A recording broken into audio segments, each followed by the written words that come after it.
remember that time I caught your snitch? Yeah, well, you may want to have your Chamber of Secrets checked because, it's possible I may have given you Hogwarts. I don't know what they were so mad about. I did it in a Rite Aid bag.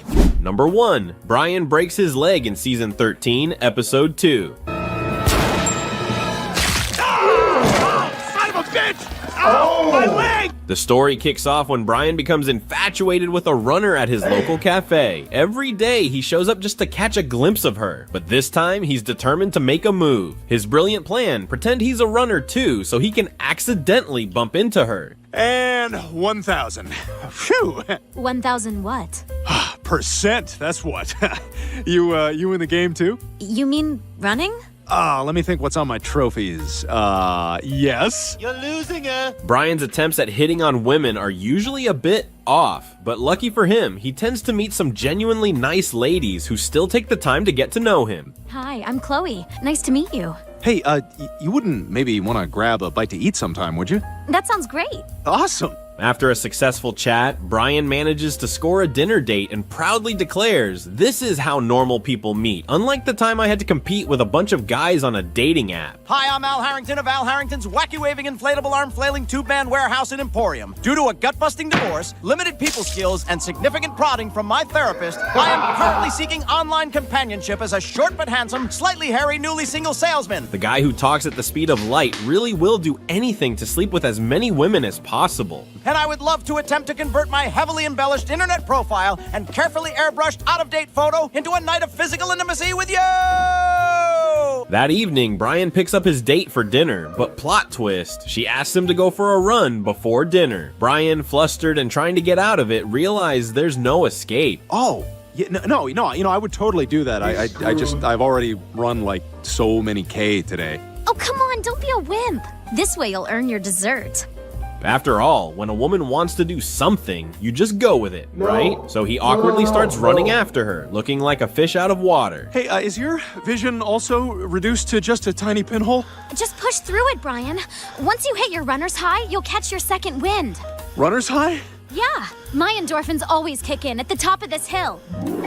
She encourages him to push on up the hill to get that runner's high, but Brian's body parts start complaining, suggesting that he stop before he dies in an embarrassing heap. Brian, this is your heart. What the hell do you think you're doing? Stop. Brian, this is your penis. Don't listen to him. We're this close to Bone City. Brian, I'm here too. I'm hanging out with your penis and your heart. Then, miracle of miracles, once Brian reaches the top of the hill, something magical happens. He feels great, like he just chugged 1,000 Red Bulls, and they end up running all night without getting tired. Go get him, Brian. And by the way, the sun is really a black guy. The moon is Korean! Wow, this is amazing! He's practically bouncing off the walls, running like he's on a marathon through a rainbow, and then somehow ends up in bed with the girl.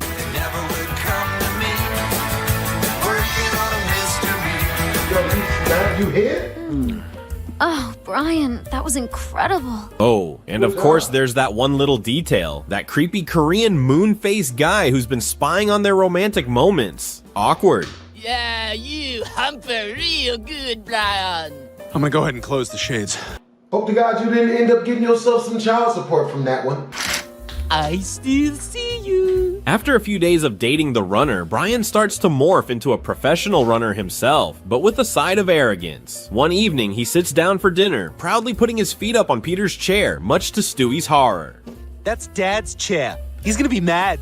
LOIS offers to make him dinner, but Brian turns it down, calling her food full of chemicals, which naturally sends her into a rage. Oh, you mean fuel? No offense, Lois, but that stuff is nothing but chemicals and empty calories. Okay, I'll mush some up and put it on the floor next to the trash if you get hungry.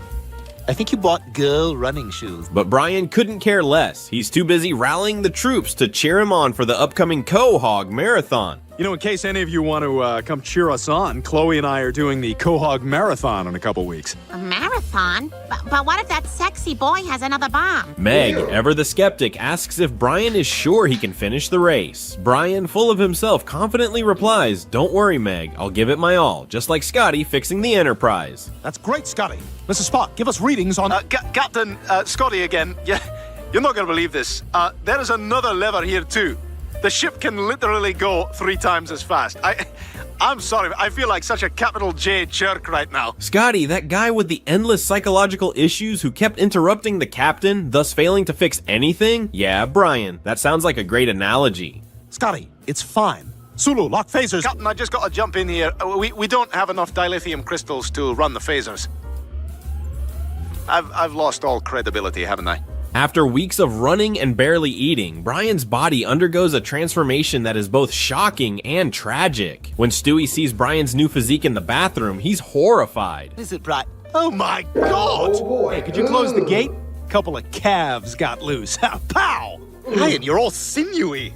Your whole body looks like Paul McCartney's neck. Thanks. That's not a compliment. You look terrible. The show does a masterful job depicting the extreme consequences of too much running, leaving Brian looking like a walking skeleton. Now painfully skinny and fragile, Brian has a breakup with his runner girlfriend, probably because she couldn't keep up with his ego, and asks Stewie to fetch him some band-aids to cover the sensitive spots. What does your girlfriend think of this? I dumped her. She couldn't keep up with me. Hey, grab me some more Band-Aids, will ya? I got like 8 more nipples to cover up before my run. Stewie, worried about Brian's health, tries to intervene, pointing out that what he's doing is downright unhealthy, but Brian, blinded by his arrogance, refuses to listen. Oh, I'm not healthy? Stewie, my heart rate is down to 4 beats a minute. Besides, I gotta keep training. The marathon's in 2 days. Stewie, being the concerned little angel he is, tries to remind Brian of his own humanity and the time he used to call himself a dog snitch. But Brian, ever the fool, keeps pushing forward with his unhealthy obsession. I'm worried you're losing yourself in all this. Do you remember that phase when you thought you were a pointer dog? Was someone wearing my new high heels? You dick. Finally, Brian signs up for the marathon. Hey, you made it! So, you ready to watch me kick some ass? Ryan, I think you've taken all of this too far. You know, there is such a thing as too much exercise. Stewie, I know you're worried, all right? And no offense, but I'm not taking advice from a guy who eats bread. Oh lord, does he actually think he can beat those tall, muscular guys? Spoiler alert, he's gonna get crushed, and not just in the race. I love bread.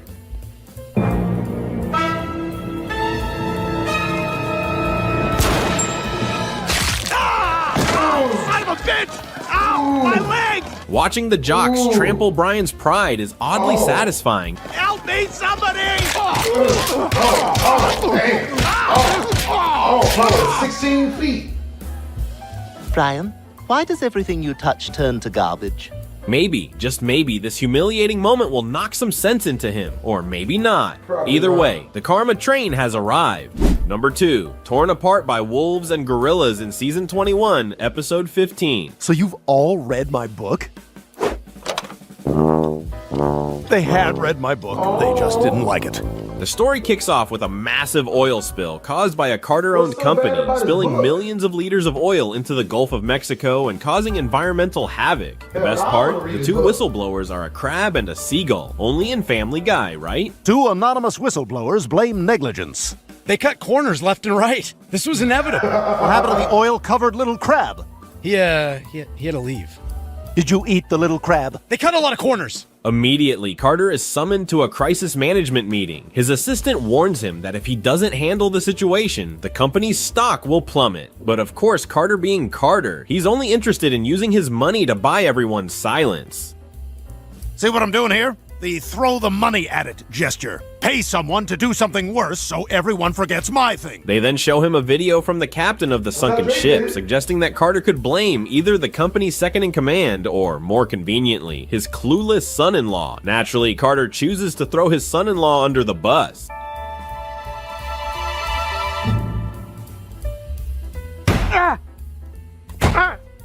It's some kind of force field.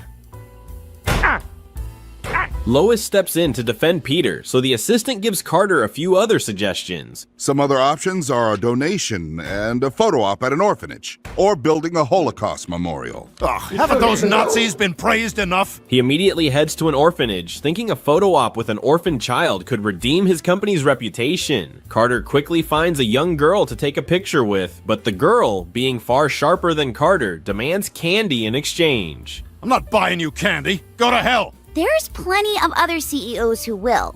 And Andrew Cuomo. Who wants to see my nipple rings? Now bring that face over here for an unwanted smooch. Carter agrees and takes her to Rexall for some menthol candy. Never give a young girl candy. That's an Amber Alert or entrapment. Some sort of setup. On the way, he jokingly asks her if all the orphans are just criminals on the run. Just the ones in large bonnets smoking cigars. My people groped Judy Garland something awful. Look it up. After buying the candy, the girl happily takes his hand across the street, all innocent and adorable. Carter, moved by the moment, starts imagining taking her home and raising her as his own, saying, "We'd be like the Brooks brothers, but better." Hey, I can make boxy suits. And I only know lacrosse guys. Brooks Brothers, look sharp at your sexual assault trial. But ever the businessman, Carter makes sure to get a receipt just in case something goes wrong. He's got to cover all his bases, right? I'm just gonna get a receipt in case we get home and you have a clubbed foot or something. I don't. Yeah, I'll probably just grab the receipt. Back at the Griffin household, the family is watching the news, where they meet Gina, the reporter, whose delay in sound effects is unintentionally hilarious. With uncomfortable audio delay, Gina. Gina?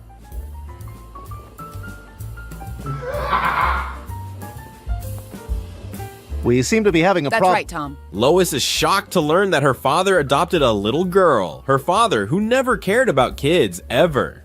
She reminisces about how she was raised by a nursemaid and never got any attention from her father. I was raised by a nanny. I mean, Daddy didn't even learn my name until I was 8. Well, what was it? Lois. Oh. Lois used to beg her dad to take her to the zoo on her birthdays, but he was too busy with business. What about the zoo? I'll take you to the trading floor on Wall Street instead. Now that's a zoo. The guy on the other end is laughing.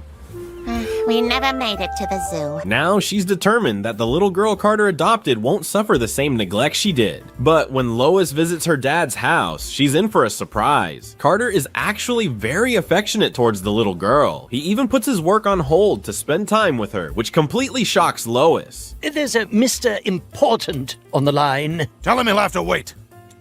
It's Mr. Important from the massage place. Oh, of course, I'll take it. You gotta say that part. The whole family gathered to watch Harry Potter awkwardly trying to call Hermione. Remember that time I caught your snitch? Yeah, well, you may want to have your Chamber of Secrets checked because, it's possible I may have given you Hogwarts. And Carter's bond with Tatum grows stronger. Carter even gives Tatum a credit card to spend freely, while Lois gets a special credit card she can barely use. Carter's clearly a shrewd businessman, if you catch my drift.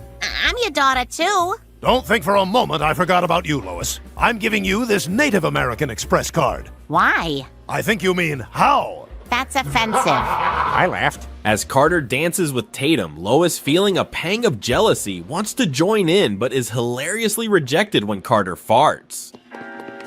Mind if I cut in? Mind if I cut one? Yeah, too late. All right, I gotta go take a not wetting the hair shower. Annoyed, Lois retreats to a quiet spot to watch TV, but her mood takes a nosedive when she overhears Carter saying he's taking Tatum to the zoo, something Lois had begged for as a child but never got. Everyone in the van, we're taking Tatum to the zoo. The zoo? The zoo? What, are we returning Chris? Hey, Meg, you hear we're going to the zoo? What, are we returning Chris? Peter excitedly shares the good news with Meg and Chris, but really he's just trolling Chris, which makes Chris very mad. We're going to the zoo. What, are we returning Chris? Keep my name out your mouth. Wow, dude, it was a zoo joke. Keep my name out your mouth. At the zoo, Lois is still fuming, ranting that she spent 30 years asking her dad to take her to the zoo, and that is wild that Family Guy parodied that joke. It's only thanks to Tatum that it's finally happening. What else do you want, honey? Huh? My clothes? My car? You want to screw my husband? I wouldn't. I hear that husband of hers ain't hitting the mark, if you catch my drift. Even though she's jealous, Lois follows Carter's lead and takes Tatum to the bathroom. While in there, Lois looks at herself in the mirror and realizes she looks like Ron Weasley. Talk about a Family Guy burn. I look like Ron Weasley. I'm now a real estate broker in Winnersh. Tatum? Tatum! Could you be quiet? I'm trying to wipe myself with the thinnest toilet paper known to humankind. Why does that require silence? Lois accidentally loses track of Tatum and panic sets in. She tells Peter to climb onto the giraffe's back to search for her, but he only spots other animal. You see her? No, but do you see those hippos doing it? Giraffe? The family splits up to search, and here's where our main man Brian enters the scene. He happens to pass by the wolf enclosure, and thinking the wolf has read his book. Hey, what do you do? I'm a writer. Wait a minute, what's your name? Brian Griffin. Brian Griffin? I knew I recognized you. I read your book. You read Faster Than the Speed of Love? I sure did, and thanks for saying the title. He happily opens the gate to let it out, only to get mauled to death. Well, maybe I will come in for a Macallan. He didn't read my book.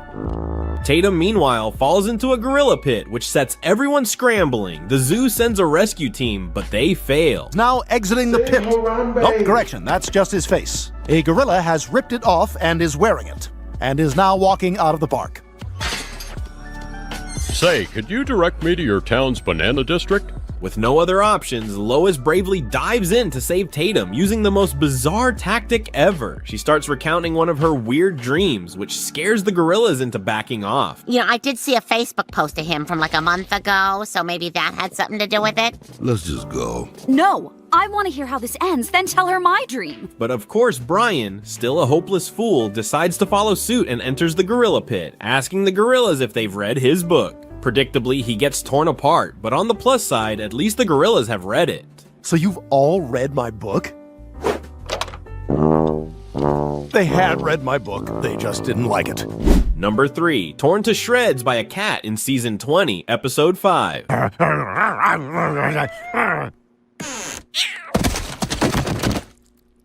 It went poorly. The story begins with Stewie successfully jumping from a great height and landing without a scratch, which thrills him until it unintentionally pisses off Chris. Shut up! Shut up! What's the problem? What day is it? Wednesday? AKA the one day a week I have independent study first period and get to sleep in? So shut up! Enter Lois, who gifts Stewie a stuffed monkey named Chi-Chi. I found Chi-Chi. He's like your doll Reuben. I know. You called Joanna Joanne the other day. It happens. Stewie is left bewildered, wondering what the heck Lois is talking about until she says toy, at which point he lights up with excitement and snatches up the plush animal like it's the greatest gift on Earth. Toy? Oh, toy! Oh, well, why didn't you say so? Yay, toy! Yay, toy! Shut up! I'm so sorry, Chris. I forgot it was Wednesday. That night, Stewie finds himself in a delicate situation, sandwiched between two stuffed animals and struggling to kick Chi-Chi off his bed. I know it's not ideal that he's here, but I can't just throw him out. Lois would be crushed. She has like nothing in her life. Of course I saw his Bible. That's the first thing I saw. The next morning, Stewie encounters Doug on a toy train, and Doug's haughty attitude immediately irritates him. What's on your shoes? Oh, these are called laces. I doubt you've ever heard of them, Mr. Velcro. I know about laces. I've just never seen black ones. Jeez, why are you always such a dick? But ever the peacekeeper, Stewie quickly apologizes, only to confess he doesn't like the new monkey. I keep trying to get rid of the monkey, but my mom keeps finding him, and I can tell you're bored. Doug, dealing with a similar issue, his cat, Miss Tiggywinkles, comes up with a wild idea. I kill Chi-Chi, you kill Miss Tiggywinkles. Nobody could ever connect us to the crimes. Crisscross. You've got yourself a deal. Thus begins the sinister plan. Stewie pretends to go outside, leaving Chi-Chi alone in the room. Doug then enters, dancing to the teddy bear's picnic before efficiently dispatching Chi-Chi.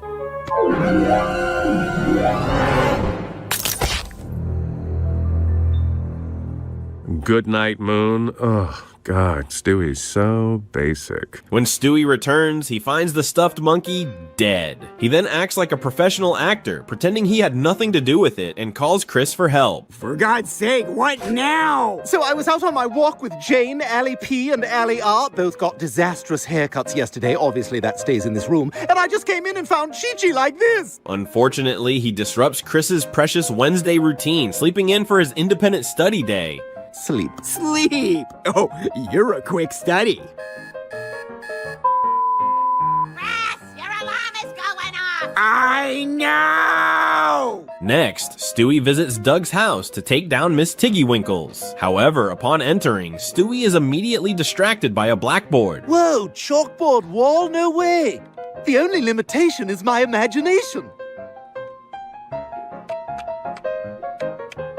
So fun! Returning to his mission, Stewie finally finds Miss Tiggywinkles' room. But here's the funny part. He turns the entire room upside down looking for the cat, not realizing the cat is right next to him.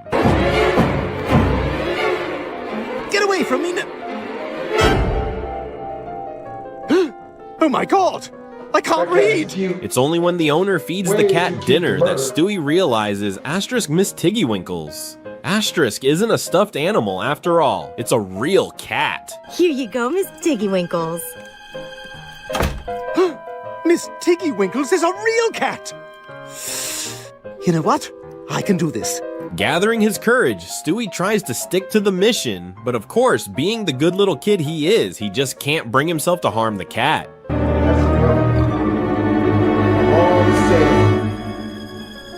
I can't do it. I can't kill a cat. Unless you were in the movie musical with Rebel Wilson. I can't do it. The next day, Doug is furious and scolds Stewie for not following through, but Stewie defends himself by pointing out Doug never mentioned it was a real cat. Doug, ever the villain, brushes this off and informs Stewie that he did successfully kill Chi-Chi. I don't think... Boy, this is really gonna hurt your reputation with my kindergarten friends. You have kindergarten friends? Oh yeah, I let them throw pine cones at me all the time. Now, Stewie finds himself in a bit of a pickle as Doug threatens to ruin his reputation with his preschool friends if he doesn't follow through. Kindergartners, eh? You know what? I'll do it. Good choice, Stewie. Hey, maybe after all this is done, I could get kindergartners throwing pine cones at me? Whoa, slow down, champ. They start you with driveway pebbles. That night, Stewie seeks Brian's help. Just the man I was hoping to see. You don't like cats, do you? Hate them. Sit. 3 of Lois's sweaty jogging bras. Have I really been that good of a boy? It depends. I got a cat problem. Naturally, Stewie must prepare some sort of creepy gift, because what else would he give in such a situation? You get rid of my cat, this is all yours. Done. Go ahead, boy. Oh, yeah, she ran fast because Bonnie was watching. Stewie secretly takes Brian to Miss Tiggywinkles' room, and before entering, he asks Brian if he needs any weapons. No, says Brian with his usual arrogance. You need a weapon or anything? She's a cat. I'm a dog. I'm good. After about 10 seconds of combat, Brian is swiftly shredded to pieces by the cat's claws, leaving Stewie horrified. As for me, well, I think that was a well-deserved comeuppance for someone as cocky as Brian.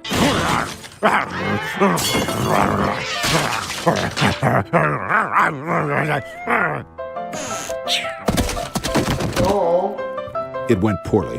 Number 4, Brian gets ground into meat in season 19, episode 5. In this hilarious episode, Joe invites Peter to be Susie's godfather at her baptism. Peter kicks off his antics by dressing up as an Italian mobster, even bringing a cat to the church. Because why not? And you can't bring a cat to church. Why not? He's Catholic. He does a muttly laugh. The baptism ceremony is anything but ordinary, as instead of a priest, there's a rabbi conducting the ritual. Now, before the child goes in the water, has it been at least 20 minutes since she ate? Yes, Rabbi. Wonderful. Then let's dunk this kid like a donut. I hereby christen this child in the name of Jesus Christ, who was killed by we don't know who. It's not important. Joe and Bonnie nearly have heart attacks when the rabbi dips their daughter in holy water for what feels like a lifetime. And the last thing we want to do is point fingers. Can you please take my daughter out of the water? Sorry. Congratulations, sweetie, you're a Christian. From now on, every Sunday you get to eat a hard cookie and pretend it's a guy. But things take a wild turn when Peter gets into a scuffle at a restaurant and is mistaken for a real mafia boss. Give me that, kid. I had that happen to me. I went to this really expensive restaurant with a girl. We were eating food. They apparently thought I was some sort of UFC fighter. When racism goes right. Your son, you dick! Sir, please, you're making a scene. No, I'm not. I can do whatever I want. I'm the godfather. The restaurant manager, fearing for his life, calls over an Italian waiter to serve Peter whatever he wants. Get the godfather whatever he wants.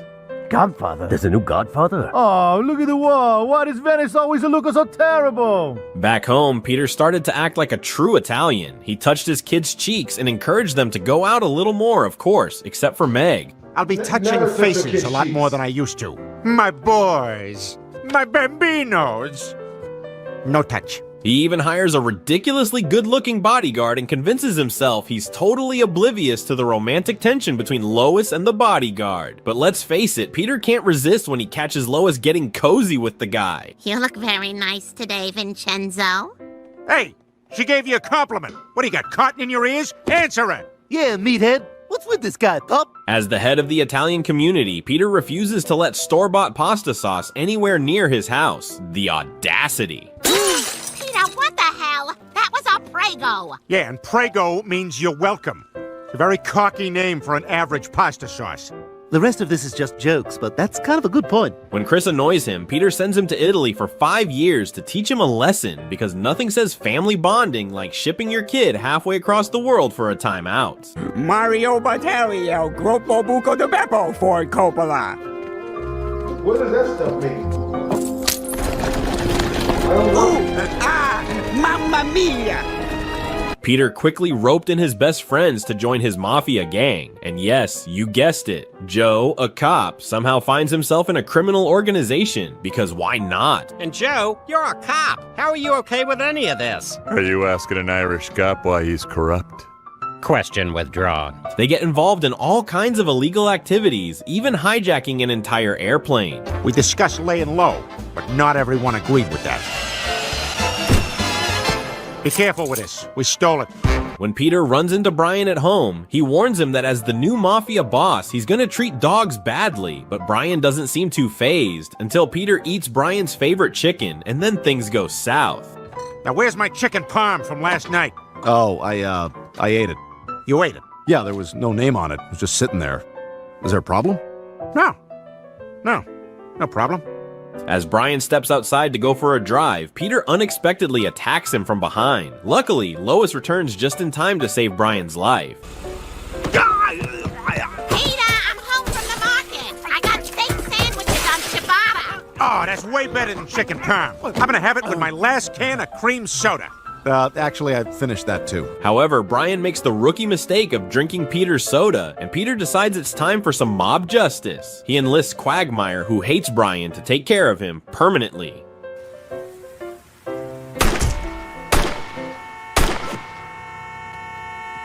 Leave the gun. Take the cream soda. Later, when Stewie catches Brian eating his Stella D'Oro cookies without asking, things go from bad to worse for Brian. Hey, what do you say you and I do a little fishing?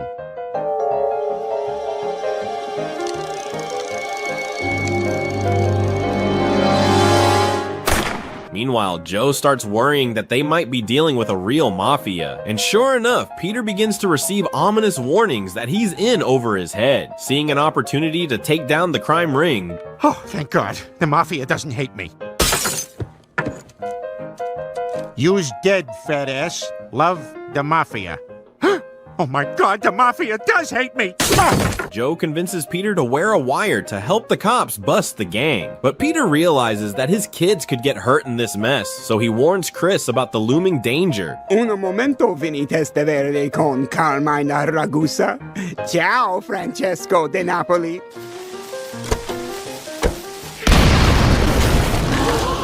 Damn it! Joe attaches the wire and teaches Peter some emergency phrases, including explaining the origin of Godfather. Hey, Dad, I wrote a big show, and your grandson Jesus is in it. He's kind of the star of it, really. Can you make it?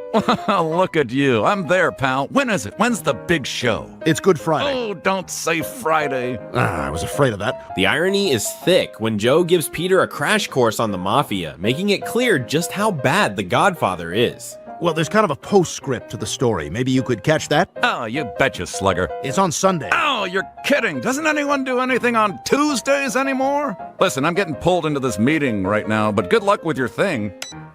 Peter fumbles through the mission, messing everything up, and they discover he's wearing a wire. Joe and the cops rush in to rescue Peter, but in the process, they end up getting caught themselves. Just as they're about to meet their demise, they're saved by none other than a bottle of Prego pasta sauce, which Peter had previously mocked for being store-bought.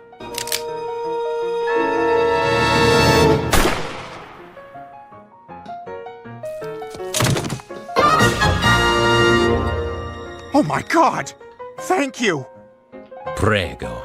Everything settles back into a twisted sense of normalcy, but Brian is far from safe. He endures a series of Godfather-inspired deaths at the hands of various family members, all for admitting that he drank Lois's wine. Lois takes him for a walk in the woods and reveals that, despite claiming to not watch Mafia films, she's seen Fargo right before throwing him into a wood chipper. Classic Lois. I thought you were gonna do some kind of Godfather murder on me. Oh, Brian, I don't watch mafia movies, but I did see Fargo. Huh?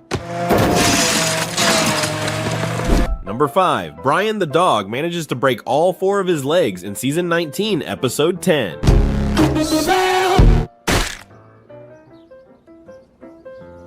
Not a cat. After surviving a nasty flu, he decides to take a 23andMe genetic test to see what other potential diseases he might have inherited. It says I'm predisposed to like caffeine. So true, so true. I can't even function without my calf. I get all grrr. How many more of these are there? Phew, don't have the Alzheimer's gene, that's good. Everything seems fine until Stewie discovers that Brian has 1% cat DNA. Oh my God, Brian! You're 1% cat! And part black. What? Whoa, I was just kidding about the black thing. That was a test and you... The next morning, Brian starts acting like a cat, which leaves Stewie completely flabbergasted. What was that? Was that a cat stretch? Oh my God, is that what that looks like? Brian becomes obsessed with his DNA results, especially the part that says instincts beat training any day. What are you purring? Do you really think you're a cat? Yeah, no, I don't know. Okay, I just feel different. Stewie, rolling his eyes, tells Brian he doesn't care about his cat-like genes and insists he's not a cat, so stop pretending like one. You're not a cat. You're what's called a pretentious absorber. What's that? You remember how Madonna lived in London for like a month and then started talking with a British accent? It's that. But Brian, ever the stubborn dog, completely ignores Stewie and keeps up the cat act. If I weren't a cat, would I be obsessed with this scratch post? That's not a scratch post, that's Meg's leg. Don't stop! Things get more ridiculous when Lois sees Brian sitting on the floor, refusing to jump up on the couch despite her repeated calls. Right here. Jump up. Jump up. Yeah, cats will not jump up on you regardless of what happens. Right here. Come on up, be a friend. Just jump up. Finally, Lois, frustrated, grabs him by the back and tries to lift him up. I know you want to come up here. Jump the hell up here, you dope. I demand that you jump up here and be a companion. Be a companion! Get up here! Mommy? Although she had warned him not to bite her hand, Brian, now fully in cat mode, can't help but react like a feline because, well, cat's gonna bite.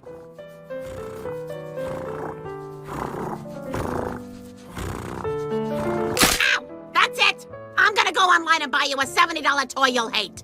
Later that evening, Peter returns home, popping a bottle of champagne to celebrate his victory over his heavyweight chicken rival. But the hilarious part is that every time Peter opens the champagne, Brian the cat jumps in fear, as if he's been startled by a loud noise. Yep, just like a real cat. Champagne? Maybe open that face. Ah, my eye! Another bottle? You're the only one. Ow! My eye! And the chaos doesn't stop there. Peter's next victim is Stewie, and when Stewie confronts Brian, the terrified cat runs out of the dining room in a panic, making his cat-like behavior even more undeniable. Another bottle? That's me. Ow! You dick! Ow! The next morning, Brian, aka Cat Brian, hops onto the car's hood, does a little spin, and sits down, curling up like he's the king of the world. Garfield tips the scales, as read by Morgan Freeman. How did you like your lunch, Garfield? Burp, burp. I give it 2 burps. Quagmire, ever the curious one, pops up and asks Brian what he's doing. Brian, with all the confidence in the world, announces, "I just discovered I'm a cat and I want to live in peace with you." Quagmire, amused, gives Brian a challenge. Prove you're a cat by jumping off the roof. You're not a cat, Brian. I think my genetic makeup would disagree. Okay, Brian, if you're really a cat, prove it by jumping off your roof. If you land on your feet, safe and sound, I'll agree that you're a cat. Brian, acting all cocky, says, "Is that all?" and climbs to the roof to make the leap. Spoiler alert, he'll regret it.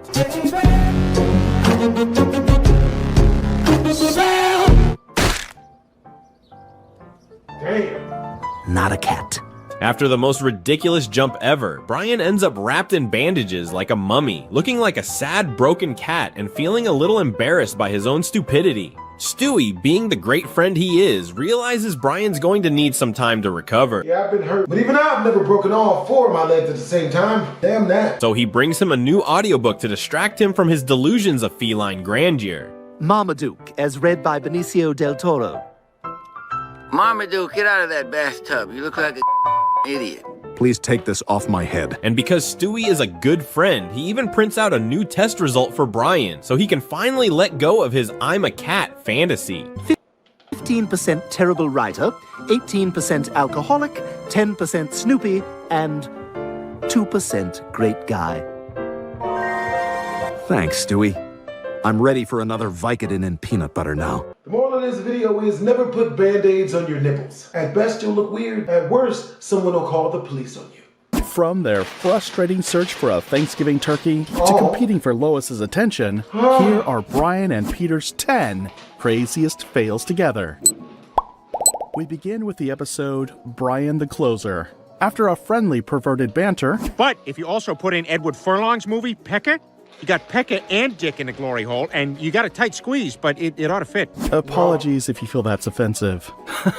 Peter finds Brian's old rope toy, which to the dog is still sort of a big deal. No, it's not. It's awesome. I can thrash it around, pretend it's a snake. Sometimes I just bite it like this. Rope! That's stupid. Can't help but agree with Peter for maybe the first time ever. But as expected, he disappoints once again. I want it. Well, you can't have it. It's mine. Oh, yeah? Not for long, it ain't. So, Peter spends the next couple of days plotting on how to snatch his dog's useless rope toy. And he would do just about anything to get it. Just give me the rope. Nobody has to get hurt, Brian. All right, I warned you. In the end, more than one person gets hurt as Brian, who stubbornly refuses to let go, ends up losing his teeth. My teeth!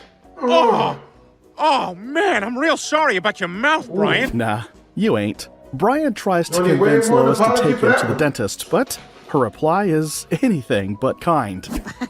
We're not spending human money on a deformed animal. Following the rejection, the dog ends up at the bar drinking with Quagmire, who we all know hates him. I don't care enough about you to lay into you. But now that you mention it, your face looks like a used condom. Quagmire then refers Brian to his dentist, but with conditions. And don't tell anybody about this. Now get the hell out of the bar, you pathetic son of a bitch. Brian's surgery is successful, and he returns with a big smile. Even Peter couldn't help but acknowledge it. That is the best cosmetic surgery in this family since Lois got a boob job. Okay. With his new teeth, Brian is recruited to be a real estate agent after mistakenly closing a deal. Apparently, real estate agents are supposed to have big, bright smiles. When an opportunity to become a partner is presented to Brian, he decides to trick Quagmire into buying an old abandoned condo. Talk about repaying good with evil. After a rather elaborate presentation, Quagmire purchases the condo, only to discover he has been tricked. Damn it, Brian screwed me! That's why I've never made any major investments with my dog. Should have said that earlier. Aware that the contract has a 72-hour opening to rescind the purchase, Brian decides to play a game of hide-and-seek. They're gone. Well, for the next 72 hours, I'm gonna be harder to find than a nice cat. So, Quagmire tracks the dog down to his motel room, where Brian tries to outsmart him once again, but not this time. And that is 72 hours. Enjoy your crap hole, dumbass! You son of a bitch! Well, that effectively puts an end to Brian's real estate career. In the episode Castaway, Peter, who in this episode is a fisherman, returns home empty, and Lois reads him the riot act. Peter, we have a family to feed. We all count on you to provide for us. I know, and I feel terrible. At the Clam, Peter learns of the tales of Pelican's Reef, a place with lots and lots of fish, from which no man ever returns. All right, everybody, I'll be back in a week. Honey, be careful. This Pelican's Reef sounds dangerous. That's why I built you a widow's walk, Lois. If you are so sure you will be back in a week, why build a widow's walk? I'm just thinking out loud. So, his friends accompany him on the journey to the reef. Meanwhile, back at home, Lois and Brian learn of the approaching hurricane RuPaul. A hurricane? Oh my God, Peter's out there. Don't worry, Lois. Peter's good at getting out of trouble. Their adventure begins on a good note as they catch a lot of fish. But then the hurricane strikes, destroying their vessel and leaving them stranded. Oh, no. After waiting for their return for months, the city, thinking that they are all dead, holds a funeral in their honor. I know, sweetie. I'm sad too, but you're making a scene. All our friends are here. Such a loving wife. Fortunately for Peter and the guys, who now look like cavemen, a ship comes to the rescue and they return home. But Peter returns to some bad news. I'm not quite sure how to tell you this, but I got remarried. What? It was a very difficult time, and he was there for us. Wait until you see who her new husband is. Honey, I'm home. Peter, you're alive. Now, that's just weird. That's Feeling messed up. dejected that his dog has taken his place, Peter walks out of the house. Oh, Peter, I just feel terrible about this. I don't need your sympathy. I don't need anything. You can take your sympathy and shove it up your... Sorry about the language, though.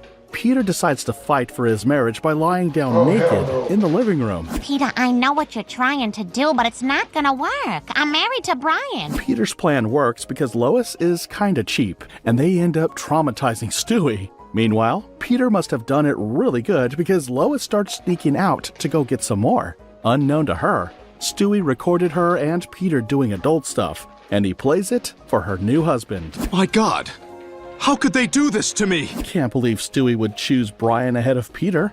On her return, Brian does her the favor of ending their marriage. And to think, Brian, I was like a day away from having sex with you. Let's hope she was just joking. Peter That's what and they Brian all go to the say. cinema to see a movie, but being mischievous, he sneaks in with a bottle of liquor. But soon enough, they become drunk and begin acting up. Lisa, get away from him. He's a Nazi. I know Jews is bad, but them's is worse. Sit down! Move! Stop blocking the screen, you jerk! Peter then takes his craziness to a whole new level, forcing Joe to step in and arrest them. They then end up in court. Your Honor, if you'll just let us explain. I've heard all the testimony I'm prepared to hear. This court sentences you both to 30 days of Alcoholics Anonymous. That serves them right. In compliance with their sentence, Peter and Brian attend AA where they both seem uninterested. Peter even almost gets into a needless fight about cars. He said he had a sports car. That's cool, but what kind? It was a Miata. Oh, come on. That's not a sports not a sports car. car. How does that even kill a kid? What'd you hit her over the head with it? That's a legitimate sports car. Nope. Next. Back at home, Nah, they Miata, continue no. to whine about how AA is just a waste of time. And soon, they get a bright idea. We don't got a problem with our drinking. It's everybody else who's got a problem with our drinking. That's it. The issue isn't that these people are alcoholics. They just have nowhere to drink without being judged. So, in complete disregard for the law and the sanctity of AA, Peter and Brian show up at the next meeting with crates of alcohol. No. They also convince the rest of the AA attendees to join in their drinking spree. Peter and Brian sure know how to get themselves into trouble. Only that, they were both prepared this time. Alcoholics, transform! All right, what the hell's going on in here? We got a noise complaint. Joe, shh. Peter's about to start. We are gathered here again tonight, fellow AA members, to talk about the greatest temptation the devil ever created. Alcohol. After drowning himself in booze, Peter gets behind the wheel and ends up in a ghastly motor accident that claims his life. Next, Peter's spirit wakes up from his body, only to be as silly as his body. Oh, God, did I hold on to the touchdown pass? What's wrong with you? You know what? I was so drunk, my ghost is drunk. Death informs Peter that he will be given another chance, but first, he has to show him where his life is headed if he continues being a drunk. He then shows him how boring his life would be like if he had never tasted alcohol. What am I supposed to do? If I'm a drunk, I'm a jerk, and if I'm sober, I'm a douche. Well, why not try moderation? Lois hosts a cocktail party Peter isn't exactly excited about. That's the speech you were working on? Okay, now let's play a game. It's called Everybody Give Me an Idea What Time You're Leaving. Meanwhile, for the party, they put their dog in its place. Hey, is the party good out there? Can I come out? No, Brian, you're fine in the kitchen. So, during Lois's fancy party, Peter reveals that he has never read a book, a statement that ruins the party. And once again, your ignorance of books has ruined it. Enough is enough. I got a junior high book list here, and starting tomorrow, you are reading one of these books. Well, to meet up with Lois's high standards, Peter heads off to the library where he is completely transformed. I did what you wanted. I went to the library and I got 1984. What a book. Well, Lois gets to witness Road Rage Peter. Damn it, Peter, I'm sick of this. Take that Van Halen CD back today. No way. I ain't never returning that CD. Lois eventually blackmails Peter to return the CD, but on his way, he sees a rock star hen and decides to enter a racing competition. Well, it ends in total disaster for him. I'm sorry, Mrs. Griffin, but your husband is in a coma. While in a coma, I'm surprised he told him the truth. Usually Dr. Hartman is a jokester at the worst times. Peter's unconscious self embarks on an adventure, but in the real world, Lois has to decide if she wants to pull the plug on Peter. Mrs. Griffin, I have some bad news. Your husband is brain dead. I'm afraid it's time for you to make your choice. Meanwhile, Peter's subconscious self is about to board a ship filled with the deceased. That's basically him journeying into the land of the dead until he gets unexpected news. Senor Griffin, I think it's time for you to depart. Hey, before I go, what's the boat's Wi-Fi password? Oh, there's no Wi-Fi on board. I don't want to go! All because there is no Wi-Fi? Peter wakes up to find that Lois did pull the plug. I used to think she loved him, except in the episode where she chose Brian over him. Following Lois's decision, Peter holds a grudge against her until she decides to leave. It's over. You'll never forgive us for killing you at the hospital, so we're done. We're leaving town today. You'll never hear from us again. It'll be like we died. But after reality sets in, Peter decides to go after his family. There's no way a non-ticketed civilian can... Lois! Kids! Dad came! In Death is a Bitch, Lois tries to get down with Peter when she discovers that her husband has a lump on his breast. After trying to deny its existence, a petrified Peter rushes to the doctor. Give it to me straight, Doc. How long do I have? Mr. Griffin, I'd say you have about a month to live. Well, the doctor was only joking because his test results were not out yet. But that didn't stop Peter from being dramatic. Listen, I've had a good life, and you can always be proud of your father and all of his accomplishments. What accomplishments? Go to your room. Peter, however, continues in his preparation for his death. I'm selling all my worldly goods so you'll have some cash when I'm dead. Such a That is legitimately the most ruthless burn in Family Guy. Can you imagine if you walk into a room with your family and you tell them, I'm okay that I'm about to pass away because I've achieved so many accomplishments. And they have to never look at you and be like, but what accomplishments? You just gotta murder him. That's the only way. Gotta take them all out. Put them all to sleep. During his yard sale, the hospital calls with news regarding his test results. Mr. Griffin, all your tests came back negative. It turns out the lump on his chest is just a fatty corpuscle. Well, whatever that is, it means Peter is fine. But even with the good news, Peter isn't excited about the bill. So, in his usual greedy manner, he devises a plan to avoid the payment. Wait a second, that's it. I can't make a dead guy pay his bill. All I gotta do is write deceased right here where it says name. And where it says sex, I'll write no thanks, I'm dead. Smart choice, Peter. So, Peter might have just escaped death, but death comes knocking on his door. Come on, man. Which one is Peter Griffin? This is Peter Griffin. Yeah. Hey, that's a good one. Peter tries to explain to Death that he is making a mistake, but Death has evidence. Oh, I made a mistake, huh? Then what do you call this? But Lois isn't going to let Death take her husband without a fight. I don't care what that says. You can't take my husband. So, to persuade Death, she invites him in for dinner. But dinner isn't enough to change Death's mind. Well, that does it for me. Let's go, Peter. Wait! You can't go. After dinner, we usually go into the living room and live for another 40 or 50 years. 40 or... Let's go. Try again next time, Lois. But as they leave, Peter tries to run away, and in the ensuing chase, Death falls down and sprains his ankle. Peter helps Death, and Death decides that he's gonna hang around for a few days until he's back on his feet. Peter, don't you see?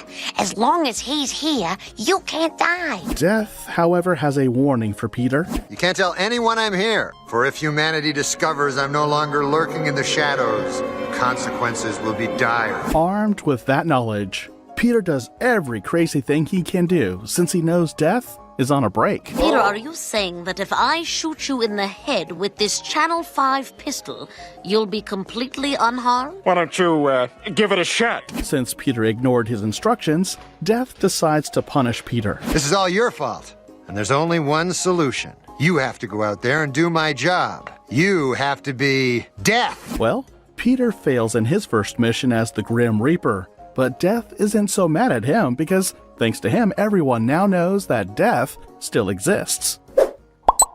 On Thanksgiving Day, Peter gets on Lois's nerves. You want to tell me what the hell happened to our Thanksgiving turkey? He confesses to his crimes, but Lois isn't going to have it. You and Brian better get another turkey right now, and don't bother coming back until you do. What begins as a routine market stop for a turkey quickly becomes a frustrating adventure. Can't believe every turkey within a 60-mile radius of Quahog is sold out. Luckily, they find a turkey after hours of searching, but Peter's bad luck is far from over. First, he practices his basketball moves before driving Brian's car straight into a lake.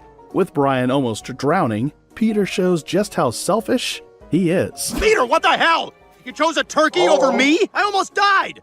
I swear to God, I thought dogs could breathe underwater. Yeah, sometimes they fly. With the car and the turkey lost, and their phones dead, they are officially stranded. Luckily, they get a free ride to the bus station. But thanks to Peter, who stupidly decides to poop inside the bus, they both get thrown out. I don't know what they were so mad about. I did it in a Rite Aid bag. That doesn't make it less gross. Peter magically conjures a bike, but his bad luck is far from over as the bicycle's chain breaks. He then suggests that they hitchhike, but their streak of misfortune continues. Hi there, folks. Hand over the turkey. What? I can't go back to my wife without a turkey. On Thanksgiving Day, wives wield a strange power. But in the middle of their endless walk back home, Brian finally loses it. Peter, do you not see that we are completely screwed here?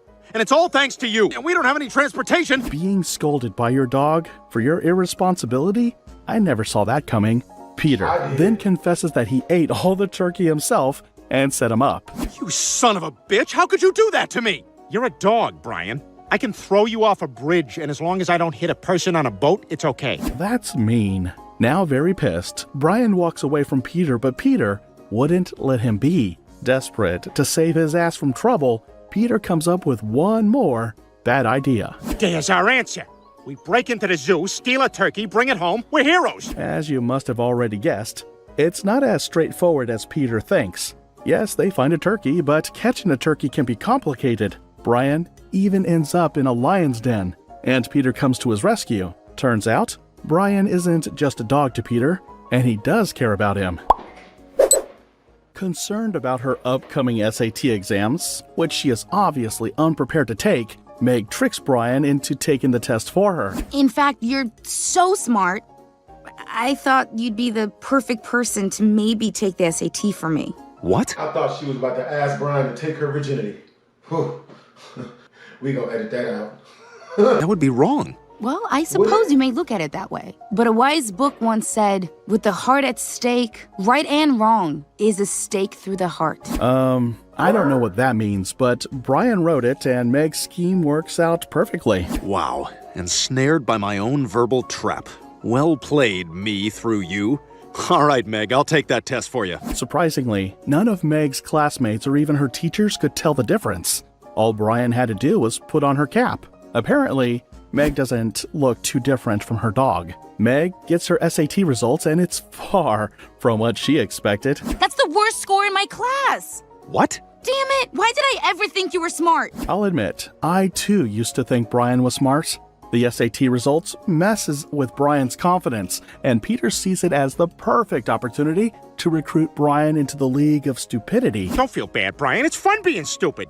You don't gotta worry about nothing, you don't gotta read books, and you never die. Peter, that's not correct. How would you know, stupid? Since he is already stupid, Brian decides to start hanging out with someone equally stupid. Who else but Peter? So after spending enough time with Peter, the dog becomes even more stupid. No, I mean it. How could one bad test score transform you into a complete moron? Brian, I'm concerned something is very wrong with you. Yeah, you are right. He has caught the Peter flu. Brian then collapses and is rushed to the hospital where we find out why he has been acting so stupid. However, I'm sorry to inform you that Brian has a brain tumor. To think that it took a tumor for a dog to be as dumb as Peter. Well, I say we get that tumor out of him right away before he gets any dumber. Brian, however, refuses to undergo surgery, so Stewie takes it upon himself to ensure the dog is smart again. Good Lord! If I don't do something, his stupidity will kill him, and then I'd lose Brian forever. When all his plans fail, Stewie decides to think outside the box to ensure that Brian undergoes the surgery. Hey, Brian, you want to go see Dr. Hartman and get that procedure where you get 2 wieners? Whoa, hell yeah! No. Stewie's plan works, and he gets the surgery. Peter walks in on Brian trying to fake his death by burning down his motel room so he can escape his marriage. I can't take it, Peter. I thought I could marry Jess, but it's awful. I can't live this way. Peter, however, convinces Brian that marriage isn't all that bad. He also decides to show Brian what it means to be a husband. This is our spot, Brian. A place just for married guys like you and me. Turns out, the place is kinda magical. Nope, been here for 30 years. You just can't see it until you get married. Watch, take your ring off. Wow. Brian becomes so into the ways of husbands, he ends up being a lazy, good-for-nothing couch-sitting glutton, until even Peter becomes concerned. I gotta say, Bri, the guys at Husbands are a little worried about you. They said you had 4 Scott Peterson fish sandwiches yesterday. Thanks to his being overweight, Brian dislocates his hips while trying to walk and ends up in the hospital where the doctor gives him some advice. Wouldn't hurt to lose some weight. And he won't be able to walk until his hip heals. He'll need someone to take care of him. That basically means Brian is an adult baby who needs constant care, and Jess has to be responsible for him. Sometimes it's been difficult to cook with all the other things I have to do for Brian. Oh, don't listen to her. I'm so easy. I do have to go to the bathroom, though. Gotta feel sorry for Jess. Fed up with having to constantly babysit her overweight dog of a husband, Jess takes him to the dog pound. Where do you think you are? This isn't a doctor's office. This is the pound. You're being euthanized. What? Jess is having me put down? Yeah, she is. Luckily, Peter goes to visit Brian in his apartment, where he learns about Jess's plan to euthanize him. If you are struggling to understand what that means, just know you are not alone. Peter had to drive to the library to decode that meaning. Euthanize, euthanize, euthanize. Oh my God! I gotta do something! Damn it! Now I have to do that with every dictionary here. Peter always finds new ways to show his cluelessness. Eventually, he figures it out and rescues Brian.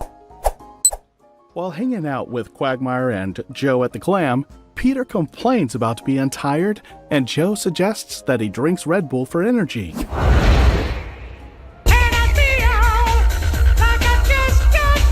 What you just witnessed is Peter's reaction to drinking Red Bull for the first time.